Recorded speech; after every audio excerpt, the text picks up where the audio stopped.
What's okay? Make sure. What's good? What's good, everybody? Welcome back to Bringing It to the Ring podcast. Welcome back, you guys. I know we've been gone for at least a little bit now. We've been very busy in our personal life. Wolf means starting a new job, so congratulations to him. Myself, been taking a little bit of a mental break to kind of just refocus and come back with a fresh mind and everything like that. And Will, he's been still in the content, like neck deep at this point.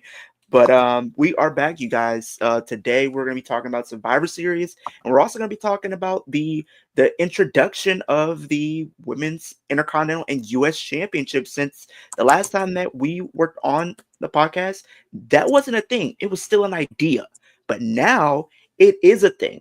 Now we did see that the U.S. Championship was unveiled on SmackDown, and we will be having a tournament, which will culminate at Saturday Night Main Event.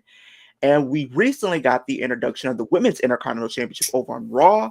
So it looks like those titles are going to probably be brand exclusive. It's not what I thought it would be, where I thought it was going to be similar to like how the women's tag team titles are, where they go between both Raw and SmackDown. But we're gonna start off. We're gonna talk about the first championship, which is the U.S. Championship, and then we'll talk about the IC title, since the U.S. title was the first to be unveiled. So I'm gonna kick it off with Willie. So, what are your thoughts and opinions on them introducing a women's mid card title finally? I think it's long overdue. 110%. Like with how expanded the women's division is in WWE, with how talented and how much focus really everyone recently has gotten on WWE TV. I feel like it was something that should have been done a long time ago. And with them now having two women's mid card championships, I think is even better. I've wanted them to be brand exclusive, and thankfully that's what has happened, because you'd really find with a lot of the women in WWE up to this point, really, there's not a lot really going for them unless they're feuding for the belt, unless they're feuding for Yeah, the world championships. So now it gives a lot more reason for these women to really appear on TV more and to really show what they're capable of and make some careers as well, make some stars, which is what they've really needed to do for the longest time. So, yeah, and in terms of this tournament as well on SmackDown for the United States, there's a lot of very, very good contenders. yeah. So I am very much looking forward to Saturday night's main event and seeing who walks out as Women's United States champion. Absolutely, and you definitely hit the nail on it. I think for the longest time, I think it was always, if you're not going after the world championship, you pretty much didn't have anything to do. You didn't have anything going for you.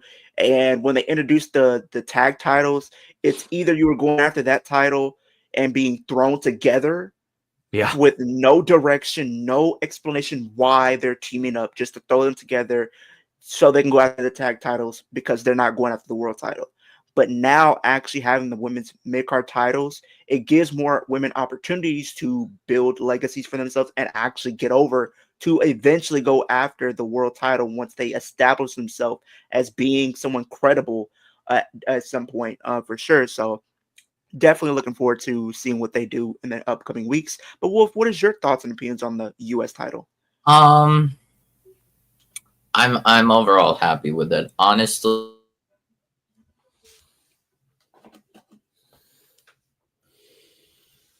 Did he freeze? I think he froze. He froze for a bit. and it would be on both fronts. Oh, sorry, my thing was being whack. So I'm happy with it overall. I think I thought it would be both brands for just the U.S. title.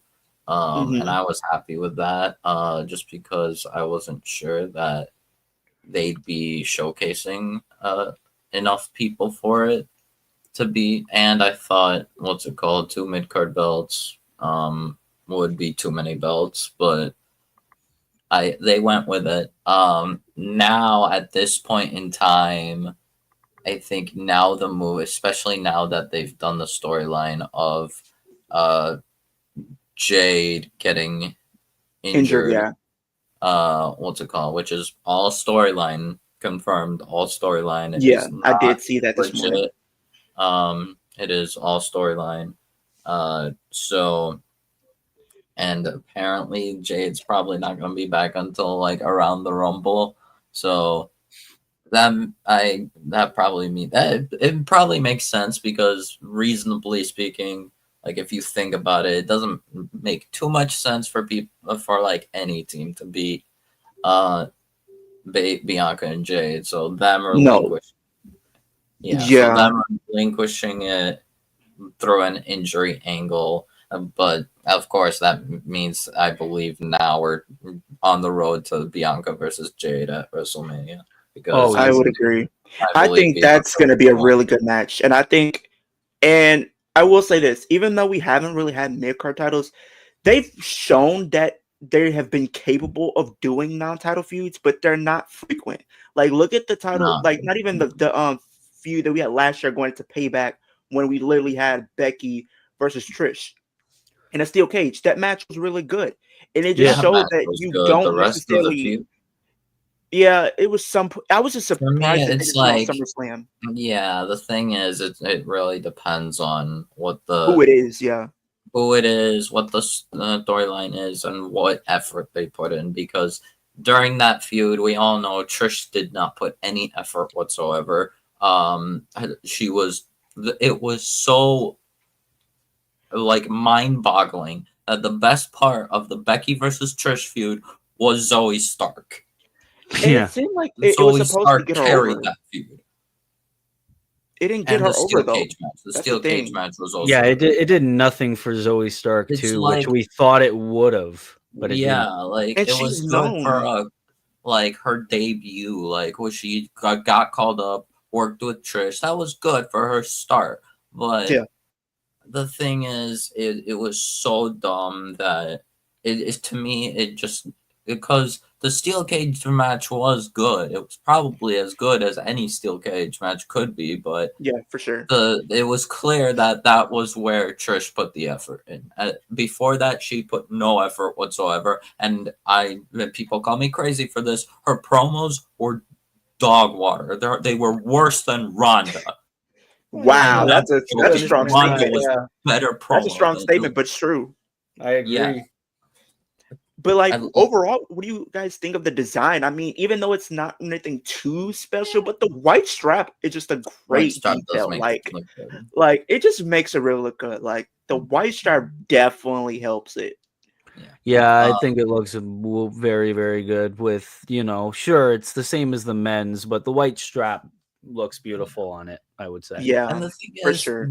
what's it called? Now that we have these two mid card belts, regarding the women's tag titles, I think now is the time To to put them in put NXT. them in NXT for a while. Because NXT there seems to be more women's tag teams like being Yeah, made, uh, rather than and like actually built up rather than the main roster. So if the women's tag titles just stay in NXT, they can start with Lash and Jakara. They can yeah. then go to what's it called?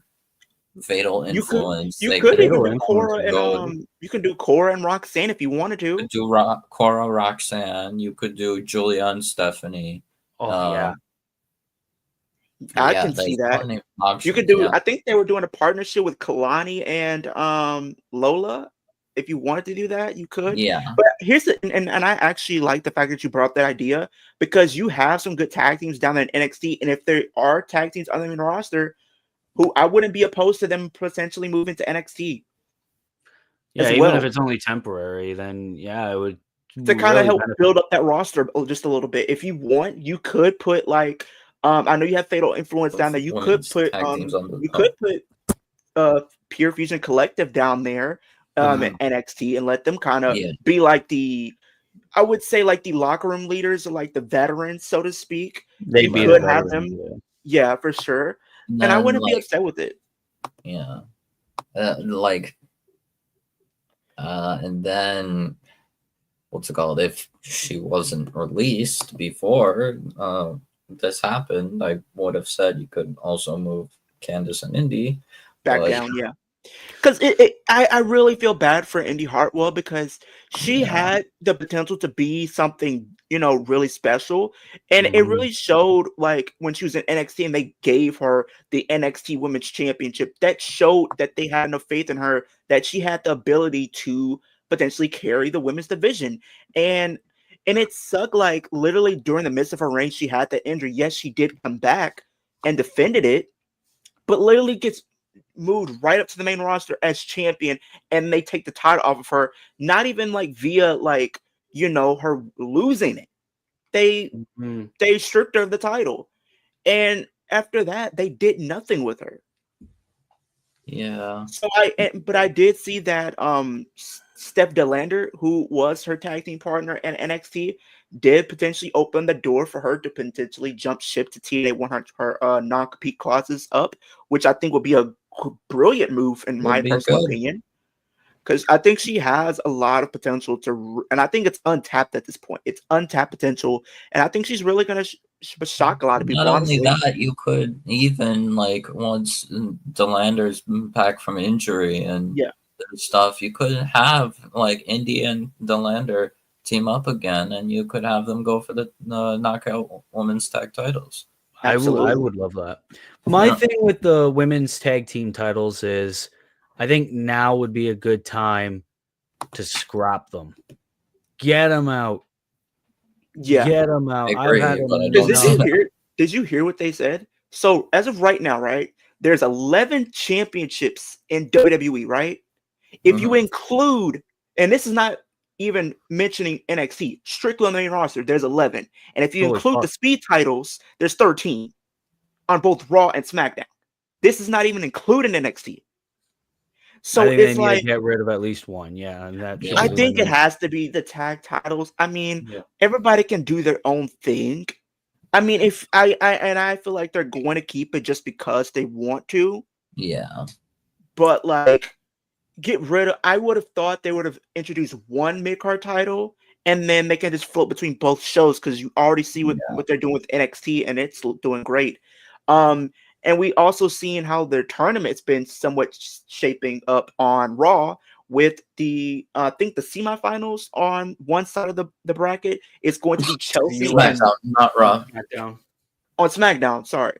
But it's going to be Chelsea Green versus Bayley next. Now, I think that's going to be a really good match. I really do. I really think it's going to be. I know a lot of people are going to be saying maybe Bayley ends up winning this. Because people have been kind of saying, you know, oh, Bayley's going to win again.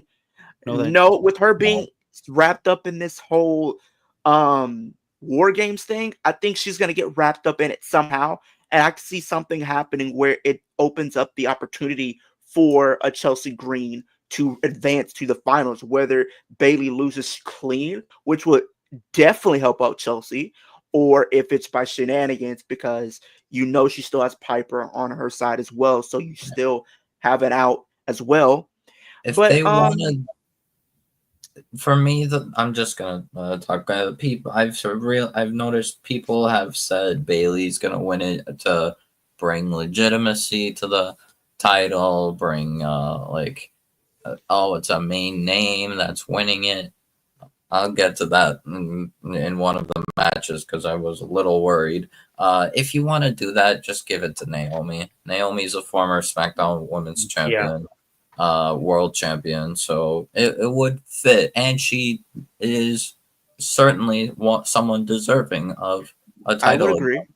But I definitely think you should explore. This is now the time to start exploring other options that have not been showcased that much.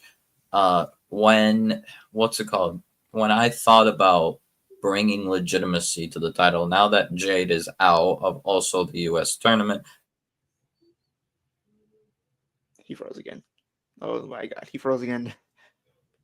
Okay, we're having technical difficulties again. I was praying. I don't know what is wrong with StreamYard. Just I don't know. I was praying like Drew McIntyre, Jacob Fatu, and Paul Heyman all combined. I was praying that the person replacing Jade Cargill was not Charlotte Flair. I was like, please no. And you prayed for it and it happened. I prayed for it and it happened. It's Lash Legend instead. Thank God. Which is good for her. I'm happy that it's Lash. I'm pretty sure she doesn't win anyway, but No, and here's It's good for and speaking Lash. of her, speaking of Lash, I know we've been seeing her compete over recent weeks. I know since they brought her and Jakar up. Um, I'm not gonna say that they need to split them, but I feel like kind of seeing them being on their own and kind of seeing them in tag teams. I don't know if it's just me, but does it feel like out of the two, it seems like Jakara could be the new Sasha Banks that we probably don't know about yet? Because she literally is really good in the ring. And a lot of people even said when they had that match at Crown Jewel, which was a really good match, by the way, a lot of people were saying, like, how is it that nobody knew who she was and how she was moving? It looked like she was from the Indies for crying out loud. And I feel like she has potential to be a single star, even if it's not a main eventer, but at least in the mid card for sure. I mean, she has the in-ring capacity, she has like charisma, she has a special look to her. And I think the only thing that might be holding her back is kind of seeing what she can do in promos. I don't know. Yeah, honestly, I think her promos are good, or at least they're, in my opinion, her promo game is probably the same as Lash. Um, so honestly, for right now, as of right now, I would just keep Lash and Jakara Yeah. together. Well, I'm not saying doing it right now, but like at least Yeah. maybe in like 6 months to maybe a year. Maybe, It would depend on how people feel about both of them to really care about a singles feud between the two. As of right now, the way I see it, as of right now, I think their pairing is perfect. I would just probably keep them as a tag team. Like, Yeah, because people I are don't want to actually into go as them. far as to say permanently, but what's it called? Like for me, the way things have been looking right now, it feels like they are tag team stars. They're very good tag team stars together. And Lash just has a bit more singles capacity, just a little bit more. She's kind of like, I hate them making this comparison because of the fact that this team is the one that is the best like team to compare to. Lash is basically Dax Harwood. I mean, you're not wrong because the She's comparison capable is of there. good matches. She's just better as a tag team with Jakara. Honestly, actually, there's also another person that I think is a good comparison, but people would probably have my head for Malachi. Okay, yeah, people are gonna have your head for this one. Yeah, Yeah. people will have my head for, but I think They I will. don't know. Part of the way the way I've been seeing things, the way that a lot of his career, he's been in tag teams, or trios or whatever. I feel like part of me believes that Malachi wants to be a tag team guy. He I don't know. prefers being a tag team guy with It just could be. some good singles capacity. I mean, Uh, it could be because he yeah. might want to be able to be safe and Because continue even in on his NXT, career. he won the Dusty Cup with Ricochet. He tag teamed with Ricochet a lot, He and did. he was given a good Yeah, singles he did. run in NXT. And then main roster, he tag teamed with Ricochet again. He tag teamed with Ray in the Ray and Seth Rollins feud. What's it called? He's And he just was based considered to win the good Royal singles Rumble that year. matches, but I think he likes being a tag team guy just because I don't know, maybe it showcases all his skills. Well, and maybe he just likes working with other people, as much people as possible. I agree. But so far with the tournament, we've been seeing it still to plan out. We know Bailey and Chelsea will be in the semifinals and stuff like that, and I would think that Chelsea would advance to the finals. But as it stands right now, I'm going to start off with Willie. Who do you think and who do you want to be crowned the first Women's United States Champion?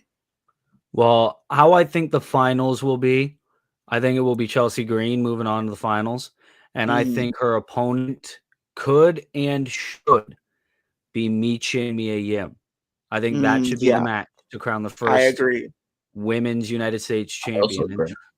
In terms of who I think should win, who I think and who I want should be I'm not even going to try to do the voice. It should be Chelsea Green.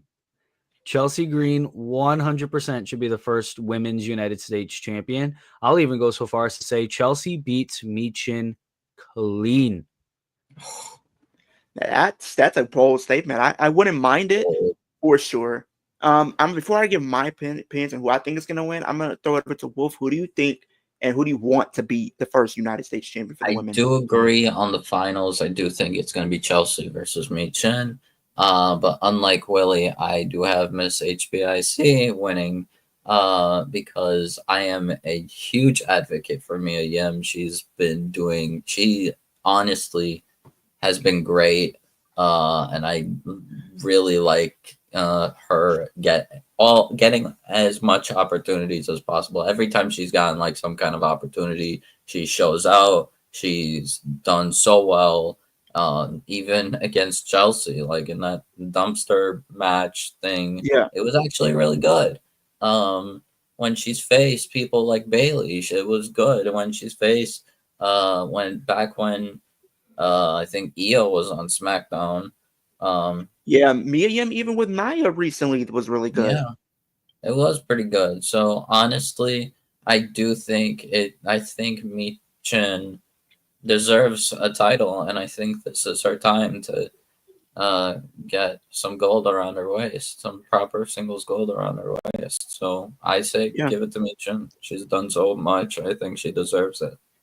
I would also kind of be in agreement with both of you guys, at least like who should be in the consideration of being the first women's United States champion, because I feel like those two have had like the best, year, I would think. Right, you had Mia Yim, who really wasn't doing much of anything last year, but she's kind of turned it around this year and been having some of the best matches of her career in WWE. Even in NXT. Exactly, like this year is. I'm honestly gonna say this: 2024 has been a breakout year for Mia Yim. Like the match that she had with Jada Parker NXT. Phenomenal. The match that she had with Nia Jax, absolutely fantastic. The match that she had in a dumpster match, which people didn't think was going to be good, turned out being better than a lot of people expected with Chelsea Green. So I think, honestly, I want to see Mia Yim win, but I think they're probably going to give it to Chelsea. I really feel like they're going to. Yeah. I wanted to, don't get me wrong, I wanted to be Mia Yim so much for the simple fact that it's been her year, breakout year-wise. But the thing is, they're kind of teasing some type of dissension between Piper and Chelsea. And I feel like possibly having that Chelsea win that championship and Piper might feel some type of way and Piper might end up turning on her at some point. And then you could eventually you could have this be like a long-term story where, Piper is kind of still helping her with some defenses here and there, but then maybe leading up to WrestleMania, possibly you have those two clash at some point, maybe even at Chamber, because I know Chamber's going to be in Canada. For a fact they're going to want her to be featured on that show. Oh yeah, they will. They're going to want Chelsea Chelsea's not on Survivor Series and it's in Canada, so. Yeah, so they're probably going to make up for that with the Chamber for sure. So I'm gonna say Chelsea Green's probably gonna end up winning the US championship. But from the US championship to the IC title, which I'm gonna be getting up the graphic in just a second here, but we just found out that a IC title is in the works, and I did like the design. We haven't really got a word of who's gonna be in the tournament, so we can't really go off like how we did for the US. We can only speculate. And who do you think is going to win the championship? So we started with Willie with the US. I'm gonna start with Wolf. Who do you think should be your first IC champion? So before I talk about who I think and who I want,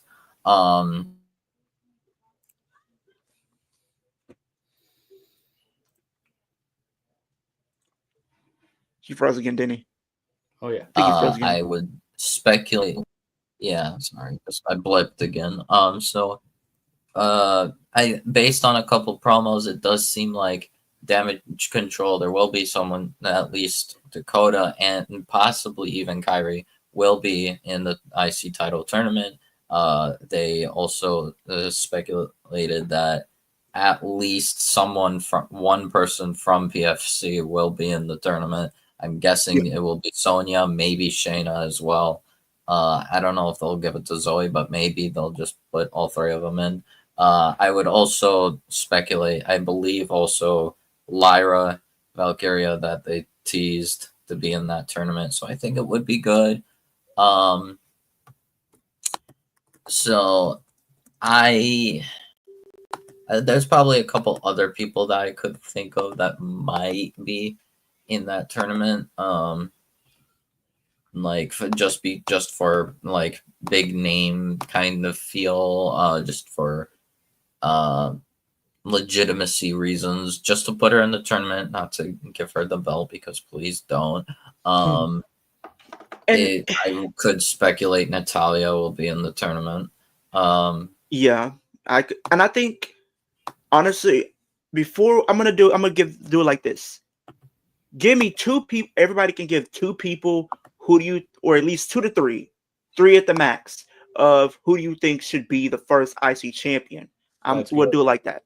So I'm gonna give at first the person who I want, selfishly, because I honestly think she's amazing. I think she's done so well, and I don't think she's been given enough opportunity in WWE. When before she came back, she was literally an IWGP Women's Champion. Why is Kairi Sane not getting like big opportunities? I want Kairi to win this title. It would make me really happy if Kairi won the title, even though I don't know if people would expect her to win. But yeah, I really think Kairi could do wonders with that belt. Absolutely. As of who I think it will be, it honestly could very well be Dakota Kai. Dakota Kai has been begging for an opportunity, has been like needing an opportunity so much. I think, and she's been like, I think, great for WWE. I think they would want to reward her, like her drive and her dedication. So they'll probably give it to Dakota Kai. As for who I think will probably be her opponent in the finals of that tournament, I think from Pure Fusion Collective, it will be Shayna. We know those two have a lot of history. I think that'd be a great combination match, because there is especially a story because there. Technically, Damage Control is still feuding with PFC, and I think that would be probably the perfect finals: Dakota Kai versus Shayna. And here's the thing: if you look at their actual story, like even going back to NXT, Shayna has always gotten the upper hand, always got the win over Dakota, even when a lot of fans wanted Dakota to win. I remember when Shayna was having that dominant NXT Women's Championship reign, people were clamoring to see Dakota be the one to take it, and they didn't. And people were pissed about it, honestly. Oh, yeah. Although, to be fair, what's it called? The people that did beat Shayna for it, I think it was Rhea, one of the times, and then Rhea and Kyrie, yeah. It was good, I think. I think Rhea definitely proved herself. Definitely did well as NXT Women's Champion, and I think Kairi also did pretty good. But yeah, for me, I think this would probably be the time for to finally give Dakota her opportunity. Yeah, so and not to mention the war crime, the actual war crime that has been committed against Shayna Baszler, of not giving her a singles title yet. Like like WrestleMania, I think it was 36 when she fought. 36, and she should have won. And here's the thing, she was supposed to win, and it's crazy to think, like you said, it is a war crime that she didn't win, because even Becky wanted to pass the title to her. I'm blipping again. Oh, And it just crazy. Yeah. How do you do like that? I have Like the said, champion Shayna wants to lose it Baszler to this person. should have. Yeah, I have said Shayna Baszler should have been a multi-time women's world She should at champion. least won at least 2 or 3 times by now. Three Oh, yeah. minimum. 3 minimum. Or at least one of like back when they had Raw and SmackDown, she should have been both Raw and SmackDown Women's Champion. Yeah, because she's only won the tag titles like what Yeah. 3 times with I like mean, multiple partners. Yeah, 'Cause she she's won like a the title face with- of the women's tag titles, I guess. So Twice yeah, with she won the title Ronda.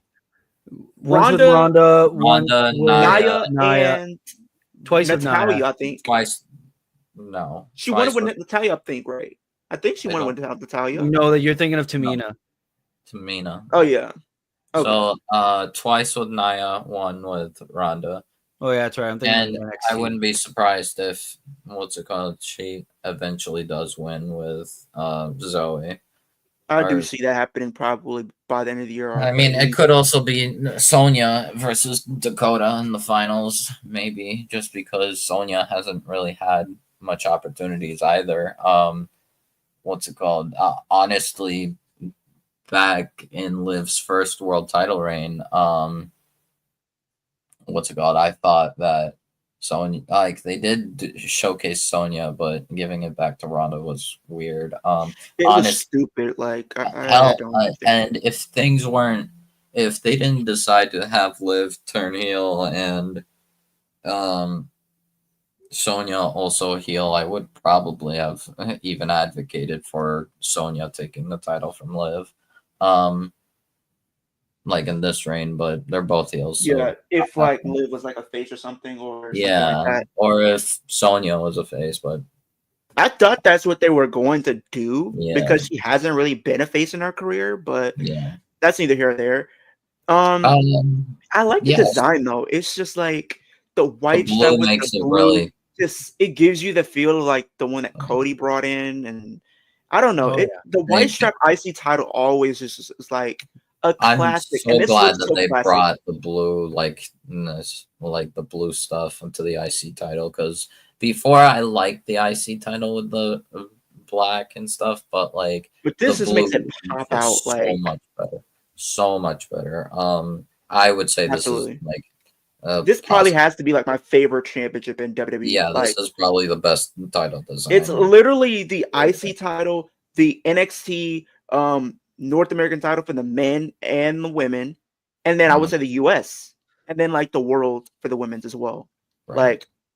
Like as far as the women's IC title goes, I'm gonna throw it over to Willie next, and before I make my 3 predictions, who do you think are the 3 people that you think should be your first women's intercontinental champion, and who do you think will be the first? Okay, so I'll give my top 3 first. Number 1, I think it's going to be Lyra Valkyria. Lyra Valkyria needs a big accomplishment on the main roster. She's featured a decent amount, shows that they have faith in her, and that belt will look amazing on her. Like 110%. It will look amazing. Dakota Kai would be my number 2. I understand people might not really want that because she's a bit injury prone, but I feel like if she's able to stay consistent, stay healthy, I feel like she could have a decent reign with that belt. And number 3, I'm going to give a dark horse, Zelina Vega. Zelina Vega wouldn't be too bad for her to actually have a championship. Begging for an opportunity. So And yeah. And I think that's the good one because you literally have 2 out of 3 people that I picked to. Well, actually, 2 out of the 3, yeah, for sure. Because the first for me, I'm gonna say Dakota. I think Dakota really deserves. She's been clamoring to get an opportunity for the longest time now. She's been on Twitch talking about it. I thought they were going to put her in, I think, Money in the Bank this year, but they didn't. And I think a lot of people felt salty about it. Yeah, they were very salty about it. Like they were literally irate. I was thinking it was about to be just as bad as the Cody rant that people had this year when it looked like Cody gave up the spot. But like, still, the backlash that they were getting for not putting Dakota in Money in the Bank And I think this will be a consolation prize for them not doing that. But like all the hard work that she has put in over the years, I think the only thing that is working against her, like you did say, Willie, is the injuries. Can she stay healthy? Because I think I would like to see her become the women's IC title champion and stuff like that. But I think that when WWE is going to crown their champion, they have these different factors that I feel like come into play. Can they be reliable? Can they be dependable and stay healthy for numerous amounts of periods of time, right? And I think for her, it doesn't add up, right? She has everything else. She checks off the box. She could be a good worker in the ring, good promo. She has the character to get the crowd invested in her, especially she's shown that she's able to do that even outside of the WWE on Twitch. So I feel like she has the opportunity. For me personally, I say she's the Xavier Woods of the women's division. Like, very good.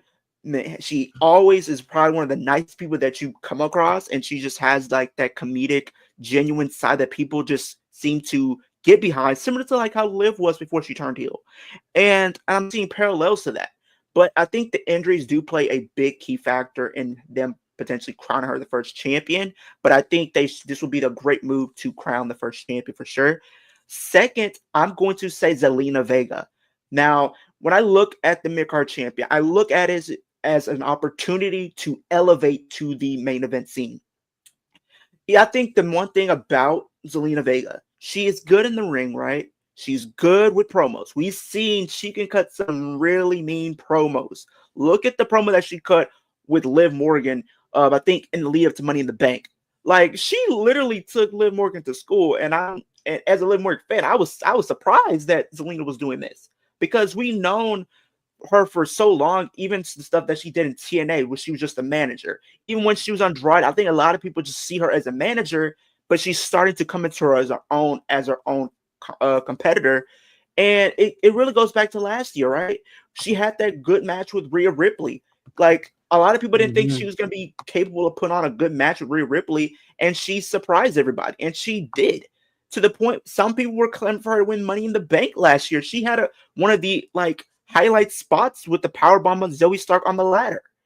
And I feel like have her winning the IC title would be really cool, because for one, she is, when I think of the IC title or just thinking of a mid-card champion, she's the person that comes to mind off the bat, because she has the tools to potentially get to the main event scene, but with how loaded it is right now, having her as the IC champion would be a great way for her to get over, get the crowd into her, and continue building a reputation as somebody that can be potentially credible to going after the women's championship whenever she does drop the IC title, for sure. But I think it's bound to happen at some point, even if she doesn't become the first. I think it's her winning a women's mid-card championship is in our future by the end of next year, for sure. And if I have to say a third person, I will say Lyra Valkyria. Like, since she's came into the roster, she really hasn't done anything. Like, it looked like they were going to do something with her and Liv when Liv did beat Becky for the title. And it looked like they were setting that up potentially be for Clash of the Castle, but that was not the case. And I was confused. And it seemed like they just dropped the ball on that for some reason.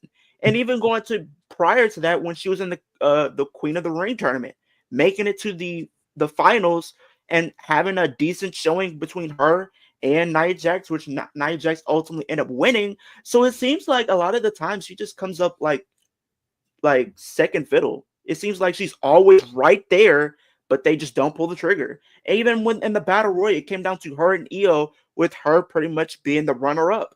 So I think this will be a great opportunity for Lyra Valkyria to finally have something under her belt, like you did say earlier, Willie, is having her have this opportunity, and I think she can do it. Yeah. What's a guy I just found on Twitter? Just something like that. Our favorite wise man was talking. Apparently, Paul Heyman is not a big fan of having a multitude of titles at one time, unless they have enough TV time. Which means he fought against the idea of introducing a mid-card title during his time as SmackDown head writer in the 2000s. So he's saying, I'm not going to read the whole quote because it's too long, but he was basically saying it only waters down the titles you currently have. If you have Not again. Again. He got froze again. He's he stuck in the said matrix. if there are 14, damn it, stream. He's stuck in the He matrix. said, listen, if there are 14 titles and they all mean something, then you should be looking at doing number 15. If you have 7 titles and you're struggling to put relevancy on all 7, then you need to cut down on the number that you have. I would agree.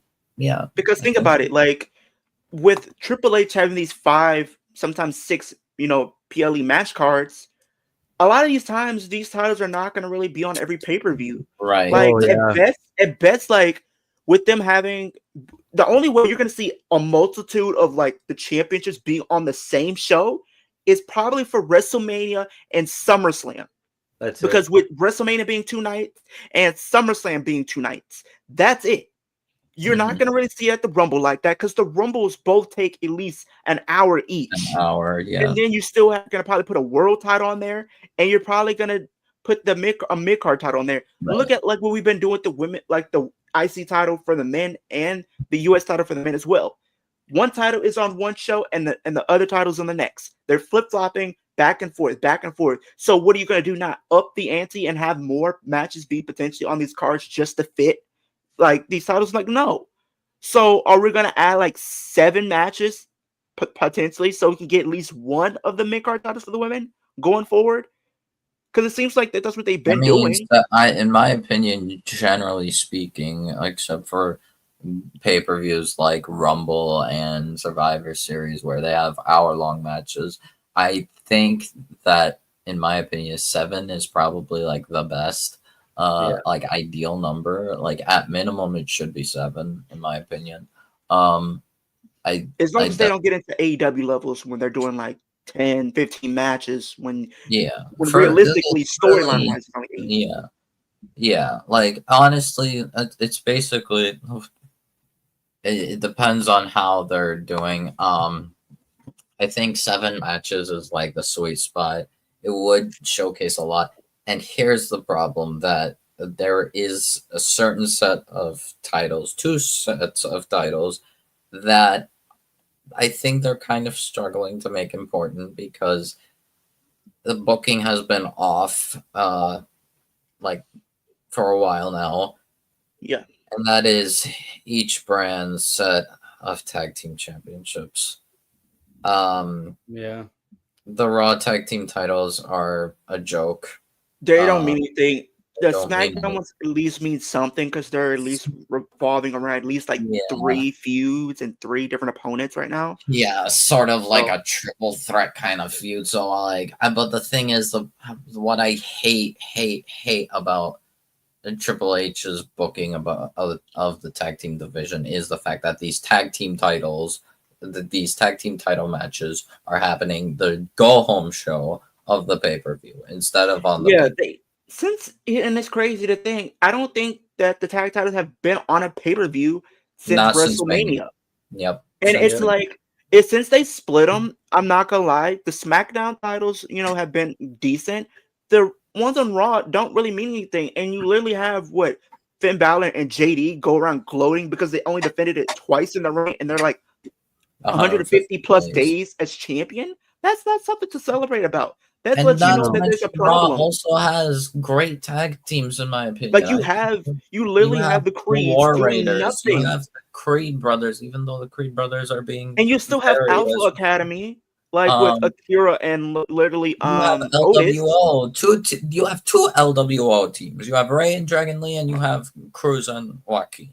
Exactly. You're not pushing either of them.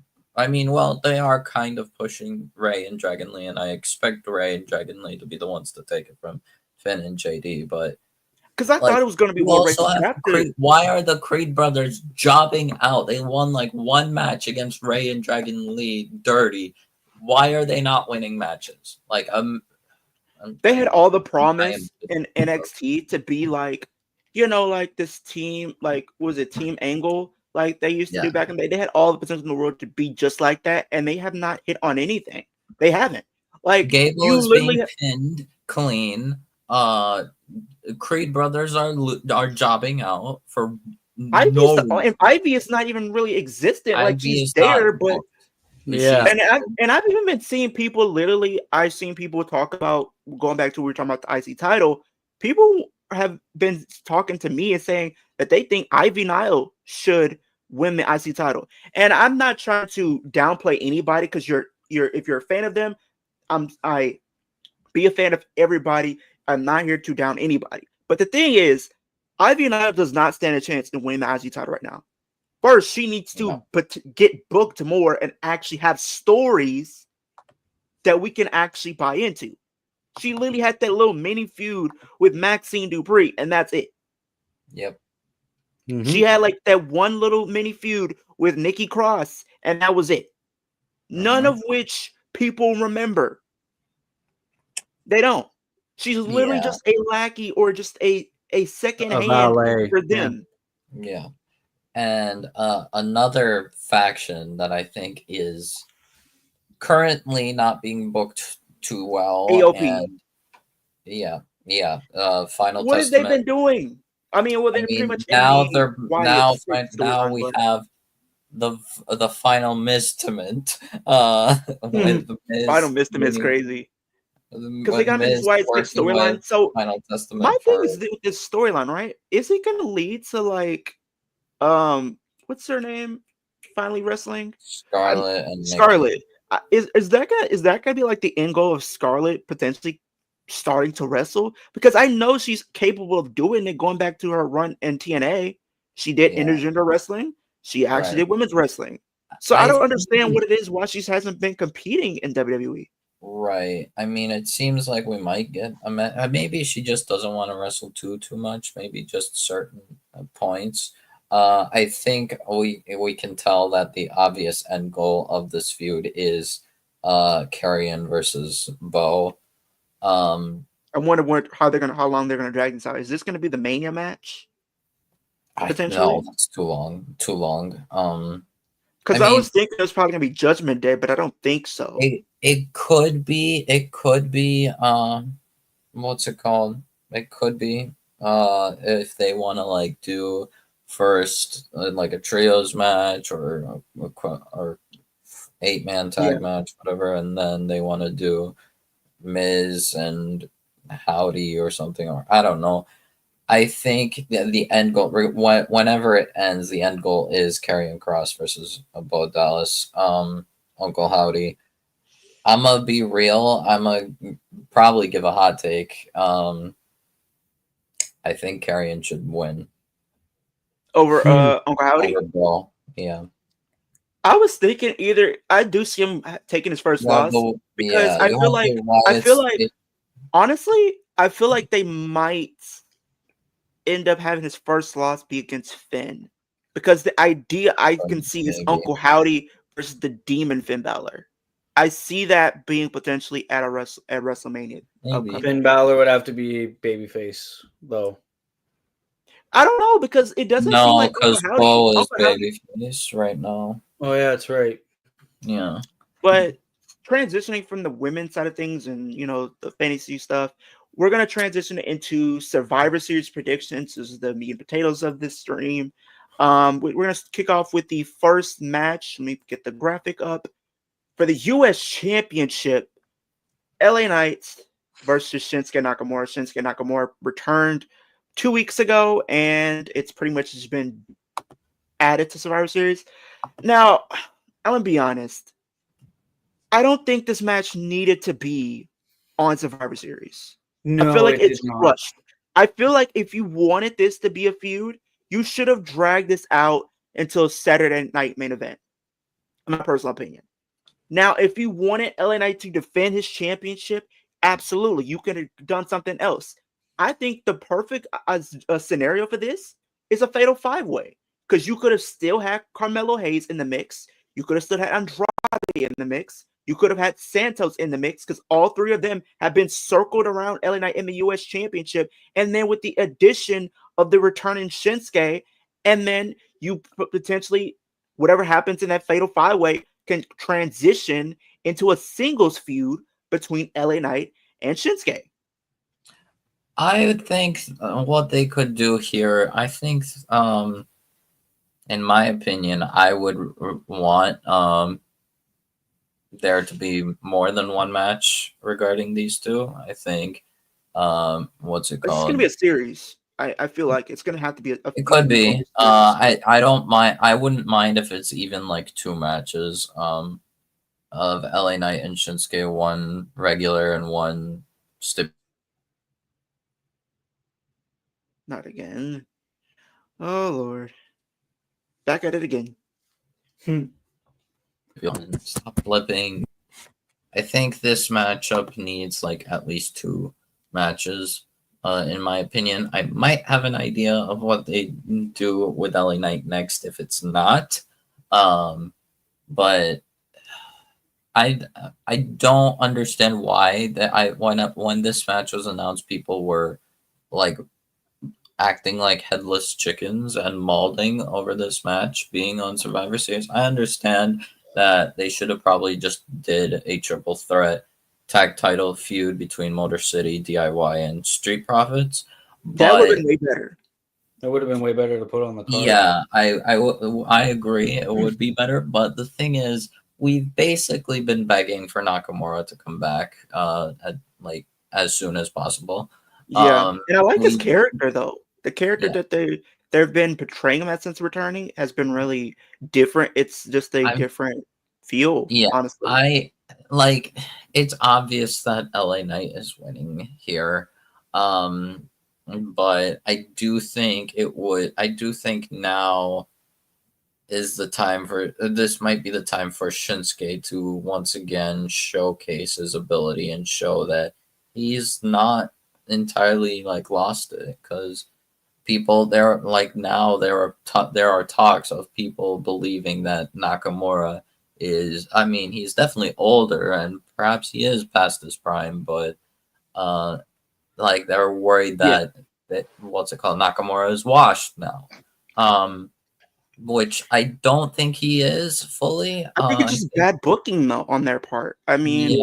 Or he might just be taking it easier. Maybe he's kind of transitioning to being a part-time schedule.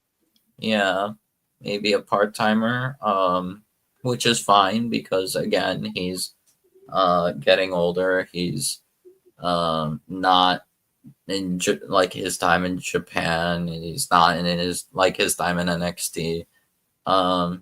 Maybe he just wants to take it easy, but I do think his character is great. I think his promo game is great, especially since they've started embracing letting international talents speak in their native languges, which is a cool with the English subtitles and everything. That's very strong for their promo packages.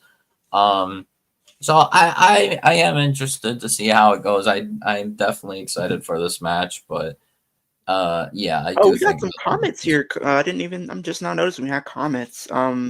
First we have Switch. He says Bailey, Chelsea, or Asuka potentially as the first for the US. I could see it. Interesting, but can we trust Dakota stay healthy to hold it? That's a good question. That's really what it comes down to. I don't think it would go long enough for that to be an issue anyway. Do y'all think the tag titles don't mean anything because there is no good storylines? They've tried, but it's never that's not really the issue. Anything. It's not they the tried. issue. They easily make how many confidence points? How many confidence points do you have on this match? And pretty much how it works. Since it's 5 matches, whoever you have winning, how many confidence points you have on them winning? If you're for sure that they're going to win, put 5. Max confidence points to LA Knight retaining. So you have 5 confidence points on 5 on LA Knight. Yeah. Okay. Willie, over to you. All right. So I'm also one of those people that were pretty skeptical that this match got put on the card because it seemed way too soon. with how Yeah. much Triple H loves milking feuds dry. But I don't mind that Shinsuke's feuding with LA Knight. I feel like it's a nice, fresh name for LA Knight to feud against, and a very experienced guy as well. But I'm not confident at all that Shinsuke's winning the belt here at all. I feel like they're going to continue this LA Knight run a little bit longer. And yeah, I would have much rather saw Motor City, DIY, and Street Profits on this card, but I can understand that they want to keep some singles matches in there too. So I am going to say 5 confidence points. LA Knight retains the United States Championship. Easy. I'm also going to agree with you. I'm going to put 5 confidence points on LA Knight. I did see an argument to be made for Shinsuke, however, where he's just came back. You could make this a big deal with this new character being something very different than his previous characters that we've seen. And on top of that, this would give LA Knight the opportunity to chase the title once again. We know, like, a lot of the thing with babyface is their rise to getting the championship is really good, but once they win the championship, it starts to have questions, start to come about. Like, when are they going to lose it? Why are they being booked to be over dominant? Why are they have to do long reigns? And I mean, look what we were seeing with Cody. Look what we see with Roman, long reigns. And I feel like Gunther's going to have a long reign as well. So it seems like the world titles have been pretty much on lockdown, but the U.S. titles and the mid-card titles in general could be used as titles that, can flip-flop here and there sometimes. Like, you don't need to necessarily have every title be long, lengthy reigns. You don't. To be fair, what's it called? To at least Cody. I think Cody's reign has been incredible. I don't understand why there are some people that are saying Cody's reign has been boring, has been bad. No, it's actually been amazing. Like, all his matches were good. Were incredible. Like, we started off crazy with AJ. Those AJ style matches were amazing. Phenomenal. No pun intended. What's it called? Even the match with Kevin at Berlin, it was good. So the only bad match was Solo at the pay-per-view. The steel cage match at SmackDown was good, but what's it called? The match with Solo at SummerSlam, not so much. I had to rely on Bloodline rules to make it good. On to from one championship to the another. Let me pull up the graphic real quick. To the Intercontinental Championship, a triple threat with Braun Breaker defending against Ludwig Kaiser and Sheamus. Now, I feel like this match has the opportunity to be probably the best match of the night, honestly. I really do. Easy. Like, all 3 of these guys have pretty much been, kind of intertwined, so to speak. And I feel like, the IC title, I just like the design. It kind of just gives me 2010 vibes all over again, honestly. But I just feel like I feel like if you have Braun Breaker win, it's like, what do you do afterwards? That's really the question. Yeah. Like, who do you have with him after that? Who do you have waiting on him after that to potentially be his next opponent? He'll probably do another one-on-one with Sheamus. If Damian Priest wasn't in the world title scene, this would be a great match between Damian Priest and Braun Breaker, honestly. I really do. But he's doing his own thing right now. There's one caveat that I have with this match, because I do agree that this will probably be match of the night. I think they'll all do great. My one caveat is involving one person in this match who has been booked so horrendously ever since he split from his tag team partner for no reason. They did not follow up on it. They completely buried it, that said tag team partner, by having him get squashed instantly. But that's another person. Ludwig has not been booked good at all. He is on a losing. He's on a Solo Sikoa and Shinsuke Nakamura level losing streak. It is utter disgraceful. And people like try justifying it, saying, "Oh, he's losing to Priest. He's losing to Sammy. He's losing to Sheamus." Why did he lose to Sheamus? Why? There was He did no beat reason. Sheamus too. He did beat Sheamus a couple times. Yeah, he beat him by what's it called? Not even clean. Because Sheamus was feuding with Pete Dunne, and Pete Dunne, actually, now that I think about it, Pete Dunne could probably be Braun's next opponent. This is a good comment because I did do a little bit of research. They want Braun Breaker to be a tweener. They want him to kind of blur the lines of being a heel and a face. I think it's perfect for him. It'd be good for him to be a tweener, like half baby face, half heel. Just depending on who facing. People love him. Oh yeah, people like Braun Breaker. Like they're always chanting with the dog chants every time he comes out. So I feel like he has that aspect to his character where people can really get behind a Braun Breaker for sure. But when he's in that ring, he kind of operates as a heel too. So it's like he kind of has a little bit of both, to say to speak. But who do you have winning, Wolf? Who do you think? Are we gonna get a new champion or DC? I say.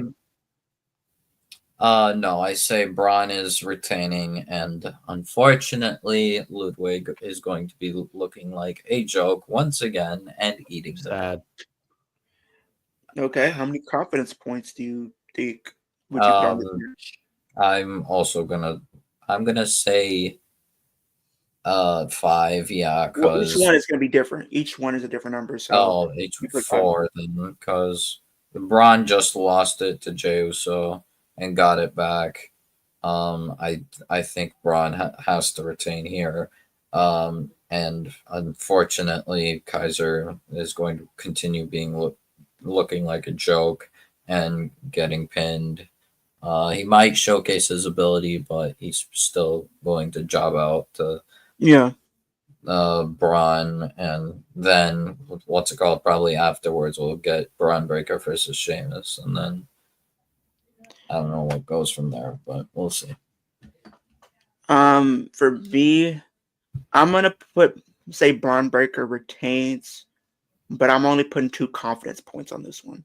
The reason why is because it's a triple threat match, and maybe there's a reason why they set it up to be that way, to where he probably does lose it, but doesn't end up being a decision. Because I can see Ludwig Kaiser potentially getting the win on potentially. Whoa, I can see them doing that because I feel like because I think Sheamus is going to get the belt, but I don't think they're going to give it to him right now. I think they're going to wait to possibly the first episode of Netflix when they do go to Raw, or they might save it to WrestleMania. One of those 2 venues, I can see him potentially winning. It's like, I don't know. That's why I don't put a lot of confidence points on these multi-man matches, because a lot of the times in these multi-man matches, people can end up winning the title and don't end up having to pin the champion. You could have a situation where a Ludwig Kaiser ends up pinning a Sheamus, or vice versa. He does not need to be. That's why you see a lot one of those. That's why I always say this as a trope in wrestling. When it comes to the multi-man matches, why do you think they always hammer it home time and time again that you do not need to be pinned to lose your championship? And I think that also could be said here. So I do think Braun Breaker is going to retain, because similar to what you did say, Willie, he just won it back from Jey. So why would you have it lose it pretty much almost a month later again, unless you're going to potentially move him up to the world title scene? But I don't think they want to do that until post-Mania, my personal opinion. So maybe keep him with the IC title up until that point. So I'm going to put 2 confidence points on Braun Breaker to win here. So yeah, in terms of me, it really boils down to either Braun or Sheamus for me. I think Ludwig Kaiser is in this match specifically to take the pin, because I feel like after this, no matter who wins, they are going to continue this Braun and Sheamus feud, at least in terms of one-on-one. So yeah, I'm going to say that Braun pins Ludwig, I'm going to give 3 confidence points on that because there is a possibility that they have Sheamus pin Ludwig. So that way so that way Braun doesn't look weak and losing the belt. Actually, yeah, I do want to also change my confidence points to 3 because three confidence points. Okay. Yeah. Because really, I have 2 confidence points towards Sheamus, so I'm really dividing it as in I think Braun a little bit more is going to retain. And then, somewhere down the line, it could be Saturday night's main event, could be Raw on Netflix. Yeah. Or, hell, even Elimination Chamber of WrestleMania. Somewhere along the line, I feel like Sheamus is going to be the one to dethrone Braun Breaker and finally achieve the Grand Slam, but it won't be at Survivor Series. So I'm going to say 3 confidence points, Braun Breaker retains. I feel like the match is going to be really good. We appreciate you, Switch. He says, this is my first time tuning in. Love how you guys do this. I don't see too many people deep diving into wrestling. Keep up the good work. We very much appreciate that very, very much. Thank you. So, I do think that, that's why I didn't have a high confidence point on Braun Breaker retaining, because they can always, say, hey, well, we might, decide to pull a switcheroo. Look what happened with the U.S. title. I think, what was it, 2022? We had Seth Rollins walk in as U.S. champion against Bobby Lashley and Austin Theory. A lot of people were saying Seth Rollins was going to retain. I was the only one that said Austin Theory is going to win the title back, and Austin Theory did. He ended up winning. That's why I kind of had to use that, so to speak. But I do think he's still going to hold that belt for a little bit longer. Yeah. So we're going to talk about another title match. We're going to save the War Games for last.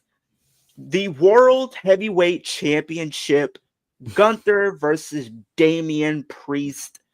I think this is going to be a really good match, going back to the match that they had at SummerSlam. But there's still some things that are going on here. We're seeing Gunther is not really sure of himself. He's been doubting himself. Ever since he's lost to Cody, he hasn't been doubting himself, thinking he can't do this, he can't do that. And I wonder if that's still going to be the story that they try to tell here, where he can't really put away Damian. And we know Damian probably would have beaten, Gunther at SummerSlam if it wasn't for Finn. And speaking of Finn has been definitely dropping Damian Priest's name a lot. Even on the Go Home show to Raw, he name dropped Damian Priest. So who's to say that possibly won't be a factor in this match? But regardless of how you put it, I'm going to say 4 confidence points on Gunther to retain the World Championship. I'm also going to say the exact same thing for confidence points on Gunther. As much as I love Damian as World Heavyweight Champion, I thought it was incredible for him in his career. And I think he's definitely showcased that he is a main event level talent. I definitely think now, like you could maybe even argue that this is like sort of pseudo a breakout year for Priest, but but I don't think Priest needs the world title again. He did well enough with the world heavyweight title, so now he had a decent reign. Yeah, he had a good reign. Yeah, and I'm happy with it. I think we're all satisfied with it. So I think now Gunther. I say Gunther beats Priest clean. Oh yeah. I see either that, or we're probably going to get some shenanigans, because like I said, you still have to worry about the Judgment Day factor, at least for Finn Balor to be for sure, be specific, because he's been name dropping him and stuff like that. Wooly, what do you think? I don't see Priest winning here. Either Gunther proves that he can beat Damian Priest and beats him clean, or with Finn Balor at least interfering. I don't really want to see more of the Finn Balor Damian Priest feud, to be quite honest with you. It's been dragging. It really has. Unfortunately, I feel like it'll probably, if I don't know if it'll be necessarily dragged out, but it'll probably be revisited, most likely at WrestleMania. You know, be the Demon With- versus the Punisher or something like that. Yeah. Oh no, honestly, him not bringing even back his thinking. Ring of Honor type Punishment Martinez. But anyway, yeah, even without the Judgment Day factor, Gunther's definitely not losing that belt anytime soon. new. Yeah. Most likely at WrestleMania to John Cena, if anything. So I'm gonna give 5 confidence points to Gunther. I would also definitely agree with you on that one. I just don't see it being his time. I don't see him losing that belt until possibly Mania at the earliest, honestly. And I wouldn't be surprised if he I wouldn't be surprised if he literally was walked out of WrestleMania still champion. That's just the name of the game, honestly. But we're gonna move into our first of 2 War Games matches. We have the women's War Games match. We have Team Rhea versus Team Liv. On Team Liv, you have Liv Morgan herself as the Women's World Champion. Miss Money in the Bank, Tiffany Stratton, the WWE Women's Champion, Nia Jax, Raquel Rodriguez, and you have Candice LeRae. And on Team Rhea, you have Bianca Belair, Bayley, Io, and Naomi. I feel like this is really going to be a good match. But how they set it up, I didn't like. Because it felt like, for the most part, Liv was the main one having beef with everybody because she has the only gripe with everyone on that team for the most part. Like, Bianca pinned her recently. You had you still have Io, who is probably the number 1 contender after winning the Battle Royal, so there's beef there. You still have that beef with her and Rhea still looming over her head. And then she still has a little bit of gripe with Bayley because who was the final 2 in the Royal Rumble this year? Her and Bayley eliminated her. So she has beef at least with the majority of the women on the babyface side. But then you still look at what pretty much happened with Jade Cargill being taken out. Who's to say that the person that took her out isn't on the babyface team? And then on the heel team, Bianca. you still have both women's champions, and then you still have Tiffany Stratton with the women's Money in the Bank. Who's to say she does not cash in during this match or even after the match? That'd be freaking crazy if Tiffany cashed in during the match. That would be funny, though. That would be funny if she cashed in. Everyone's fighting, and then there's Tiffany just betraying Nia, winning the belt, and then it's like Lillian Garcia says, "Here's your winner and the new WWE Women's Champion." Everyone looks like, what? And then the match still happens after. I could see that. Or what if she does is she cashes in, she beats Nia, and then she literally leaves the ring afterwards because she does not her team to forfeit, though. She would that's a forfeit if she does that. That would be a weird finish. That would be weird indeed. It doesn't really Although it would be hilarious. It really doesn't start until everybody's in the match. But I'm going to say this. I think Team Liv is going to win, and I only have 1 confidence point on this. Like, I don't have a lot of confidence in this match. I do think Liv's team is going to win, but we know WWE loves to book Bianca and Rhea as the most dominant women in the entire division. Yeah. It's been that way from start up until this point. And I feel like I don't want it to be that way. I feel like you need Team Liv to win because it's like everybody on the babyface team is a former women's champion. Everybody on Team Liv needs the rub to potentially be seen as pretty much the future. It is somewhat kind of similar to the old versus the new in some way. And I feel like, you have the potential of, there's still some beef. Like I said, we still know Bayley and, Bianca aren't on the best page, kind of. We know Bayley and Io aren't really on the best page, considering what happened in the lead to WrestleMania. And there's still kind of being some stuff teased with Bianca and Rhea. So who's to say that doesn't potentially crash down on them and be their downfall? And if, like you said earlier, with the speculation that the injuries suffered for Jade Cargill are not serious and it's storyline, what if we find out who's the one that did it? What if they did a parallel to what happened in NXT when it was Tegan Nox and Dakota. Dakota Kai comes out the cage and she snaps. I wouldn't be upset if that would have happened, and then that puts them in a disadvantage even more. And I have to go with Team Liv because look what happened on Raw. The baby faces have the advantage. And there's two things that you have to understand with this. For one, baby faces have the advantage. And two, this is what stamped the icing on the cake for me to pick Liv team to win. Why? Because since it's an inception of a women's War Games, the babyface team has won every single time.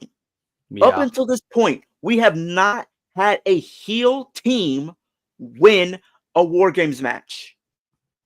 Ever. Yeah.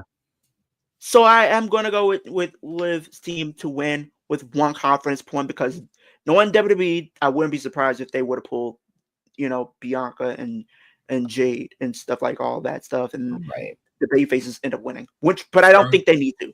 Yeah. For me, the only bright side that I would have that I could see with the babyfaces winning is that Io, who is known to be the MVP of women's War Games matches, will finally not suffer another loss in War Games for the third time in a row. That would be the only bright side of the babyfaces winning. But Liv's team does need to win. Yeah. If you have both women's world champions on it, it would be kind of weird. It would diminish their title reigns as a whole because people wouldn't care about them afterwards. They wouldn't. Yeah. They would look like afterthoughts and jokes. But I'm gonna make a bold prediction. Yeah. I think I think I have one confidence point as well, but I will say Team Liv wins because they do need it. And I could see it either one of two things happening. One is that as they're celebrating, Tiffany turns on Nia. Like Nia, she's not even fully up, and Tiffany, or she's struggling or something, kind of. But Tiffany she struggles. Turns on Nia, cashing in. It wouldn't even be a heel turn. It'll be just a full first. It'd be a babyface. It'd be a babyface. Yeah. That would be cool. Because they teased that last year. Is Nia's next challenger returning, which will be Charlotte Flair.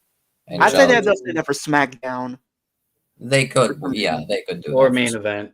Or one of the other. No, the thing is why I would say they can do Nia versus Charlotte at main event, and then what's it called? That's where Tiffany cashes in and wins the title. Hell, they could even have Charlotte beat Nia, and then Tiffany cashes in on Charlotte, and then what was it? I don't know. I'm gonna make a bold prediction for this.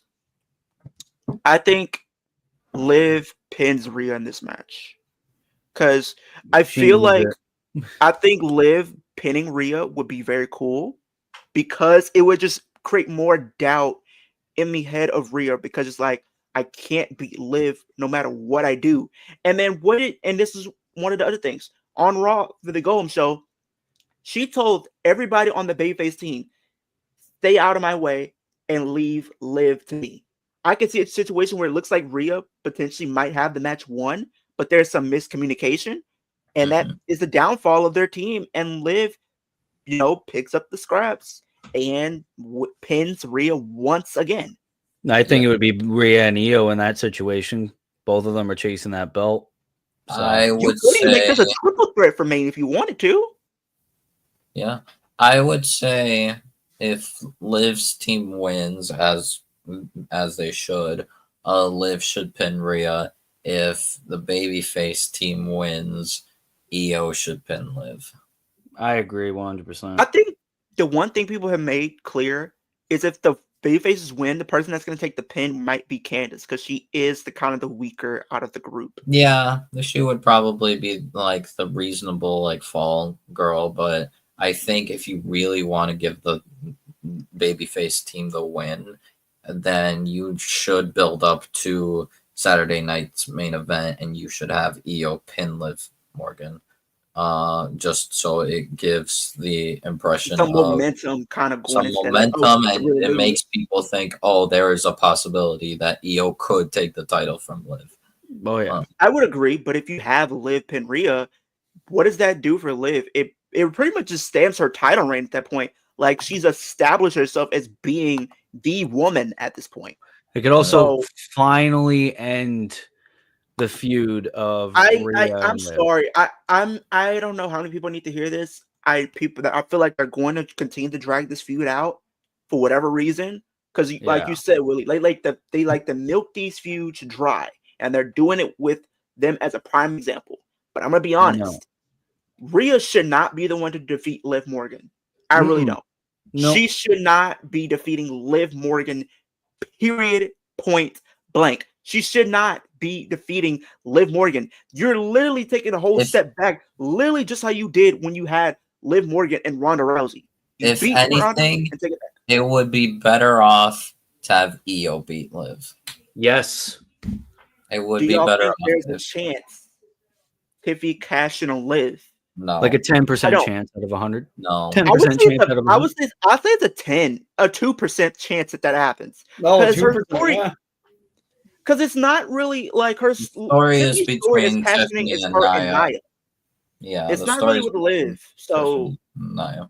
But yeah, like I said, I think if you are going to have Liv drop the title soon, you just give it to Io at Saturday Night Main Event, and have Io just go on another world title reign, because Io's title reign was good. But It was pretty good. but they just didn't do anything with it. Like, it was a long period of time where it was a long stretch where they didn't have her defend it. Well, she Definitely was so only make it focused on right. like damage Again. control things and all And that. that's what I don't want. And Right. and it's like that. The same thing could be said if you give the title back to Rhea Ripley. The same Like, thing is with her being said about Liv right now. She's focusing on Judgment Day. But But in my I'm gonna opinion, I think what's it called? Liv, I think, Rhea should not be the one. I have a selfish choice of. I know he's gonna say it's Alexa. He's gonna- Mania. Yeah, I want the Alexa. Mania match to be Liv and Alexa wins. Okay, I think one of the people that I was I think that would considering, be- I was considering this woman. I don't know if she's gonna return, but what if AJ Lee would return for a little bit? AJ Lee or Mandy Rose? No. Mandy No. Rose? Mandy Rose could be good. Mandy would be would be interesting, but I believable. don't think she has a connection at all to Liv. It would be kind of weird. They'd have to There start from is the tie with scratch. Liv. They'd really and have to have her win Alexa. the Rumble, and that'd be the only. Yeah, case. basically. But AJ Lee makes some sense because she's a couple of weeks ago we seen, pretty much AJ and Liv somewhat kind of go back and forth on Twitter because of some stuff that she said about CM Punk. So you could bring that into the story. But that's still a stretch nonetheless, like you said. Yeah. But I do think If- it makes the most sense for it to If be anything, if AJ Lee were to come back, I think you'd have a much better story with AJ going after Roxanne. Exactly. Or both. They basically have to wait for one or both of them to go to the main roster before we even talk Right. about AJ Lee even coming back. To be quite honest, Yeah.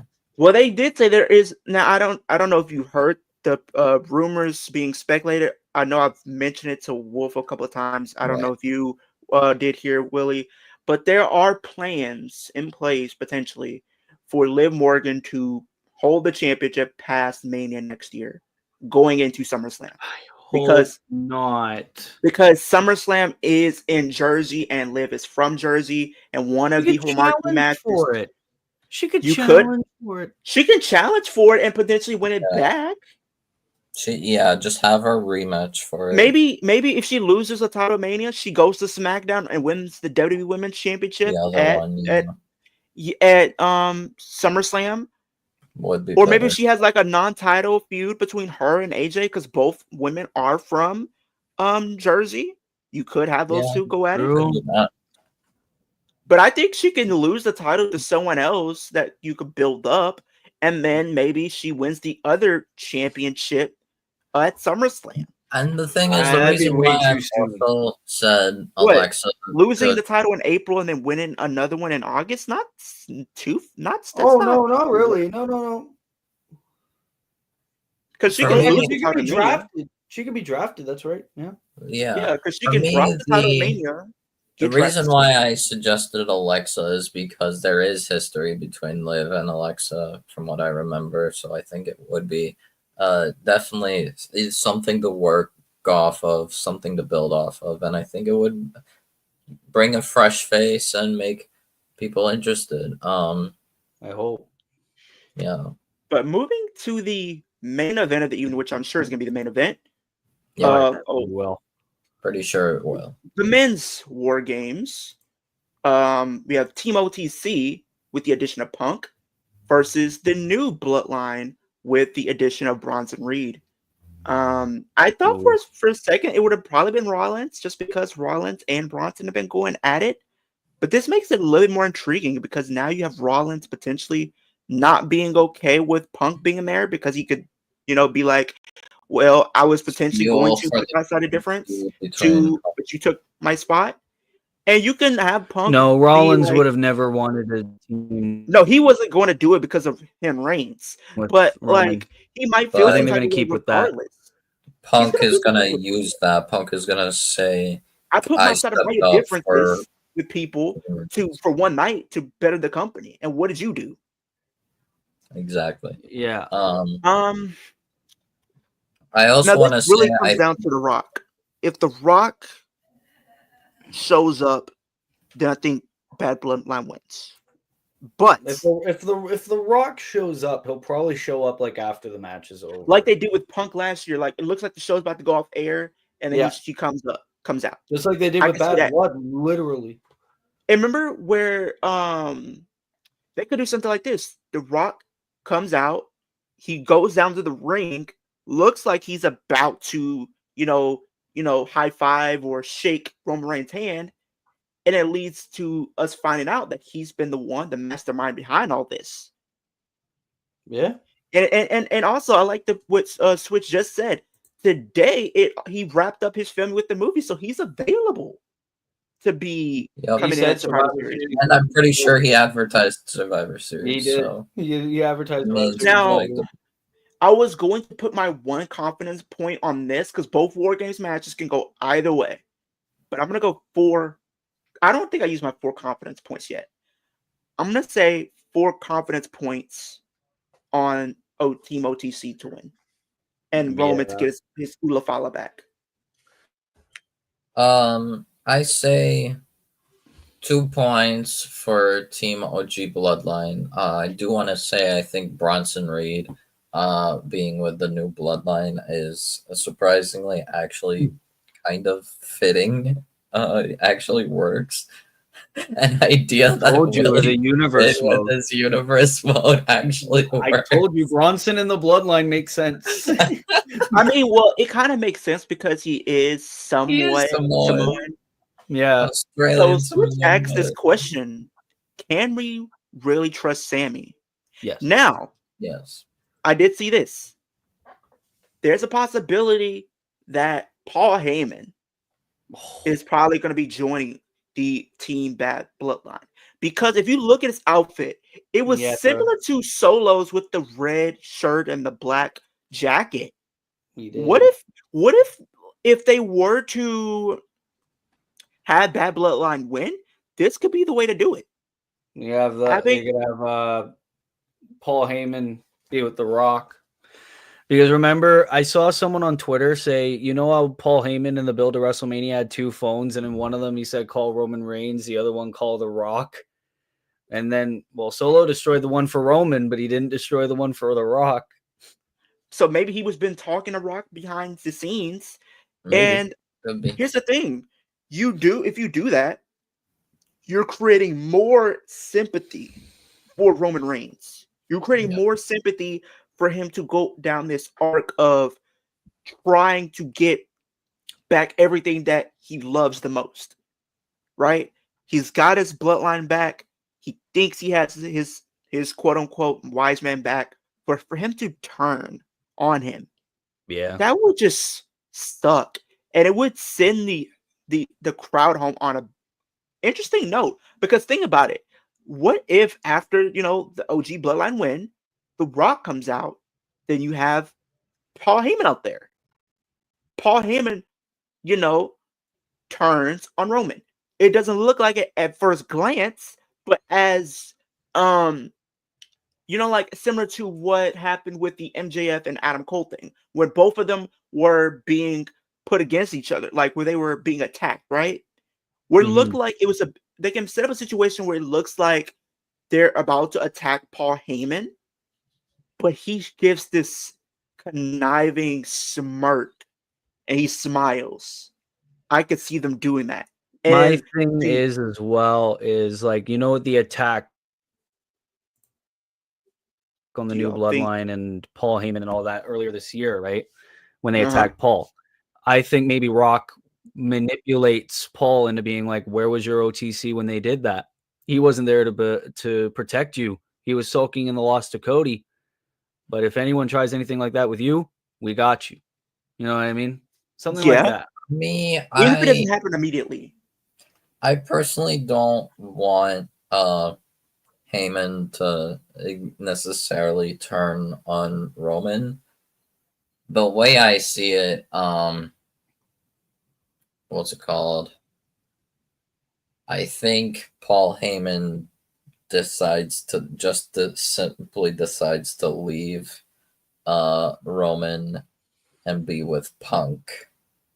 Oh, and he so says, you're pretty much turning, because they did tease something. Heyman, basically, Heyman stays face, but he quits being Roman's wise man, and he's with Punk now. He's basically Punk's best friend again.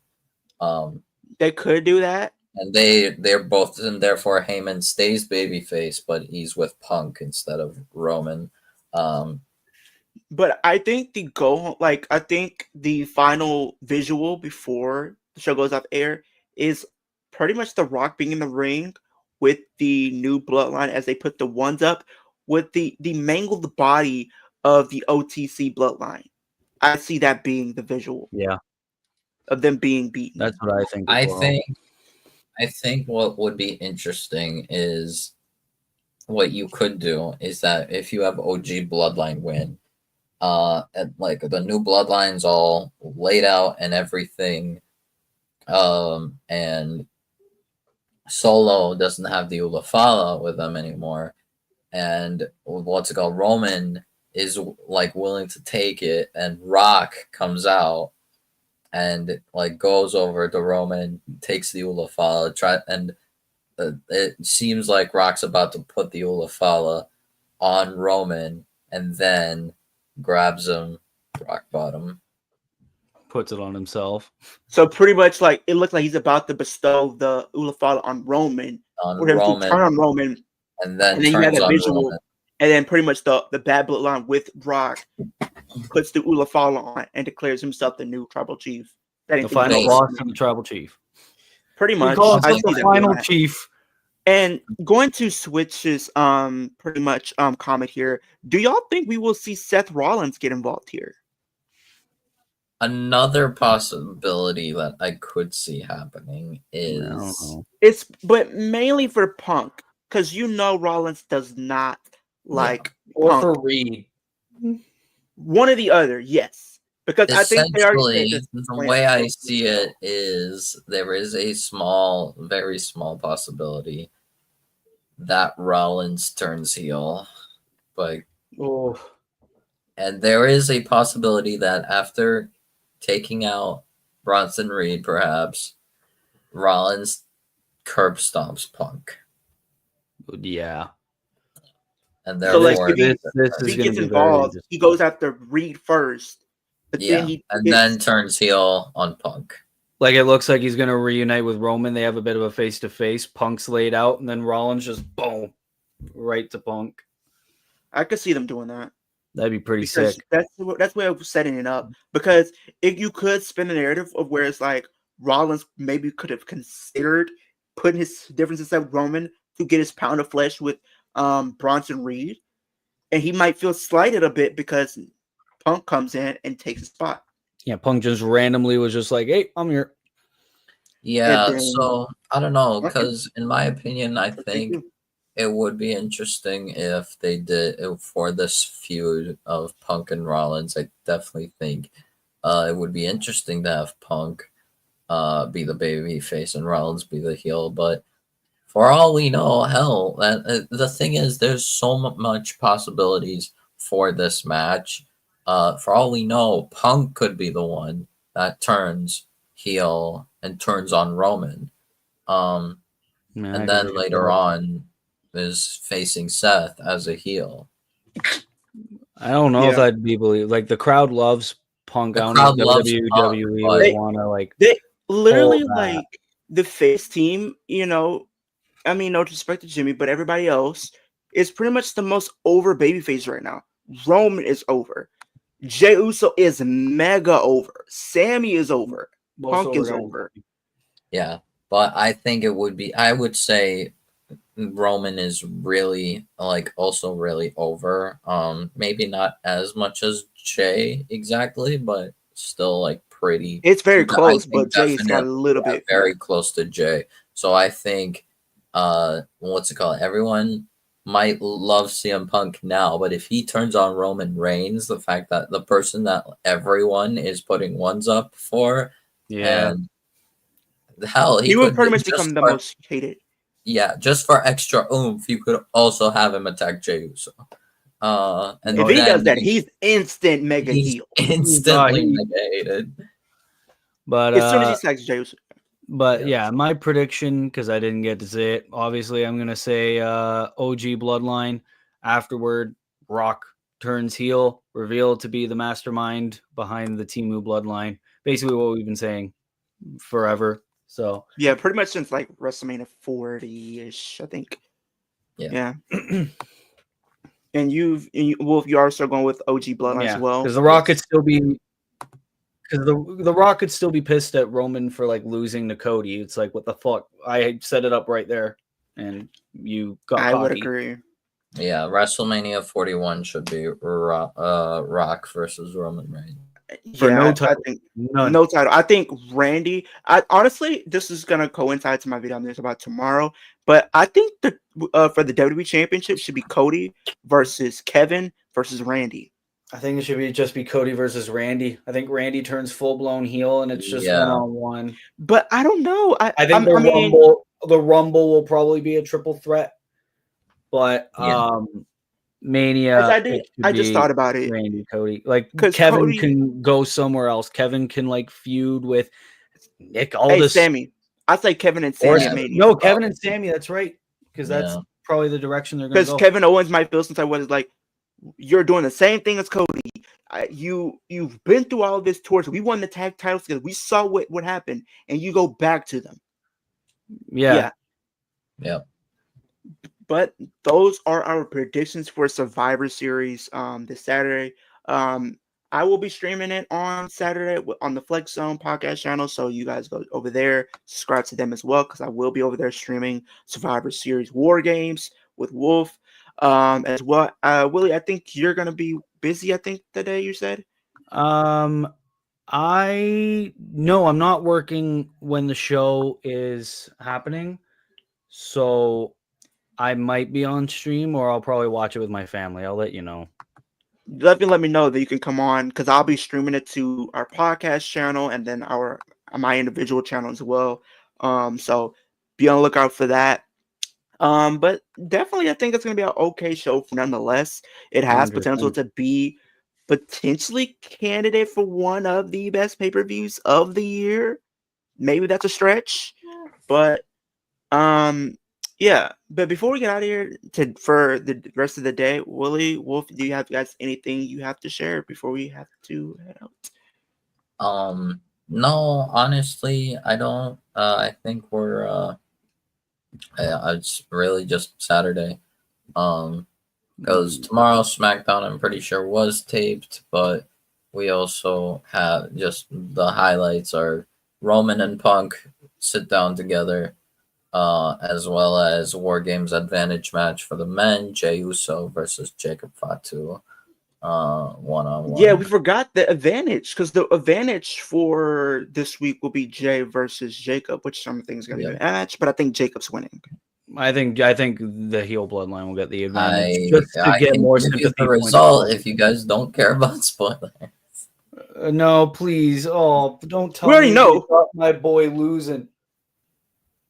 They don't got my boy losing, do they? Jacob Fatu beats Jey Uso. Yay! Yes. Willie was scared that they was gonna have Jay beat Jacob. No. I would have cried. Jacob's first single. No. Jacob goes. His match he loses. Jacob's too good. No. I think Jacob's it first just, match he for loses me, is just Roman. solidifies confidence that what's it called? OG Bloodline will win because the heel Bloodline has the advantage. Yeah, I definitely agree. But that it was our episode. I appreciate you Switch for coming on and being in the comics. I definitely loved a lot of your comments that you did leave us in the comment section and stuff like that. But from super kick that like button, Superman punch that post notification bell, and spear that subscribe button, we're on the road to 50 subscribers. We're almost at that goal, so let's continue to keep running up the likes, the comments, and subscribes, and engagements and all that, so we can hit 50 subscribers by the end of the year. That's the goal that we're trying to hit by the end of the year. From Willie, from myself, from Wolf, peace out and have a great day. Tweet sweet, hearty handshake, and we are out of here.